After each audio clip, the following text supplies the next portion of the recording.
राज्य परिवहन महामंडळाकडून महिला, ज्येष्ठ नागरिक, विद्यार्थी, दिव्यांग बांधव आणि इतर सवलतधारक प्रवाशांसाठी NCMC स्मार्ट कार्ड देण्यात येणार आहे. पण या कार्डसाठी कुडाळ बस स्थानकावर जे नोंदणी केंद्र उभारण्यात आलंय त्या ठिकाणी गैरसोय होत असल्याच्या तक्रारी वाढत आहेत. कुडाळ बस स्थानकाच्या पार्सल बुकिंगच्या ऑफिसमध्येच अगदी गैरसोयीच्या ठिकाणी हे नोंदणी कार्यालय सुरू करण्यात आल्यानं ज्येष्ठ नागरिक, महिला आणि दिव्यांग बांधवांची गैरसोय होते.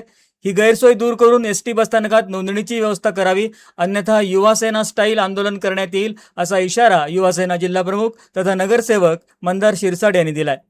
महाराष्ट्र राज्य परिवहन महामंडळाने NCMC अर्थात national common mobility card smart card योजना सुरू केली आहे. या योजनेचा उद्देश सवलतीच्या प्रवासाची प्रक्रिया डिजिटल, पारदर्शक आणि सोपी करणं हा आहे.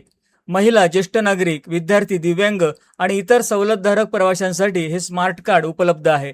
1 ऑगस्ट 2024 पासून सवलतीचा लाभ घेण्यासाठी NCMC स्मार्ट कार्ड अनिवार्य करण्यात आलंय.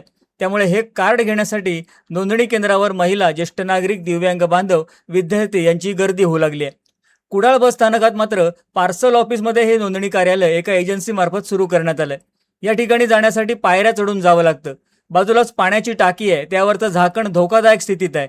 स्मार्ट कार्डसाठी नोंदणी करण्यासाठी महिला, ज्येष्ठ नागरिक, दिव्यांग बांधव दूर दूरवरून येतात. त्यांच्यासाठी या सगळ्या गोष्टी गैरसोयीच्या आहेत.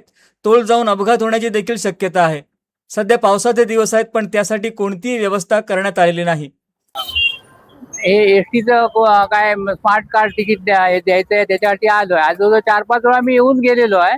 तिथे जो नंबर दिला आहे तो कॉन्टॅक्ट लावल्यानंतर होतच नाही. नंबर फोन स्विच ऑफ म्हणून सांगताय. आज मी सकाळी फोन केला तर जो मुलगा आज आहे त्याच्या आईने उचलला आणि त्यांनी काय सांगितलं, आज चालू आहे, तुम्ही जावा म्हणून. मी आलो आहे. जो आता मी रिक्षाने आलोय काळच्यावरून. इकडे जे आता माझ्या पुरीची 2-3 बायका आमच्या वाडीतल्याच गेल्या. त्या बोलतात आम्ही 10:30ला काहीतरी इथे आलोय. ते जस्ट आता गेल्या. 10:30 म्हणजे जवळजवळ 3 तास झाले.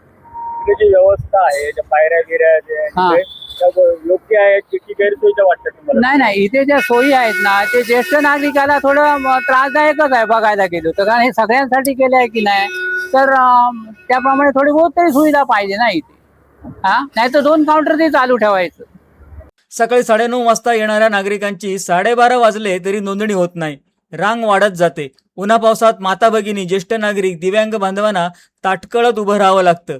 घरची कामं टाकून, शेतीची कामं टाकून या स्मार्ट कार्डसाठी रांगेत उभं राहावं लागतंय. ज्यांच्या नावावर ही एजन्सी आहे त्यांचा इथं ठाव ठिकाणा आढळत नाही. ST बुकिंग ऑफिसमधील कर्मचारीच हे काम करताना आढळतोय. या गोष्टींबद्दल नागरिक आणि नगरसेवक मंदार शिरसाट यांनी तीव्र नाराजी व्यक्त करत हे ठिकाण अन्यत्र हलवा, नाहीतर युवा सेना आणि ठाकरे सेनेच्या माध्यमातून तीव्र आंदोलन केलं जाईल असा इशाराच दिलाय. ST बसची NCMC ही सुविधा लोकांना देण्यासाठी या ठिकाणी कुडाळ बस स्टँड या ठिकाणी बघाल तर स्मार्ट कार्ड योजनेसाठी ही गर्दी जमली. आणि या ठिकाणी पाहाल तर ज्येष्ठ नागरिकांची संख्या पण जास्त आहे. सकाळी 9:30 वाजता आलेले, घरातून आलेले नागरिक 12:30 पर्यंत त्यांचे स्मार्ट कार्ड निघत नाहीत, त्यांचे OTP निघत नाहीत.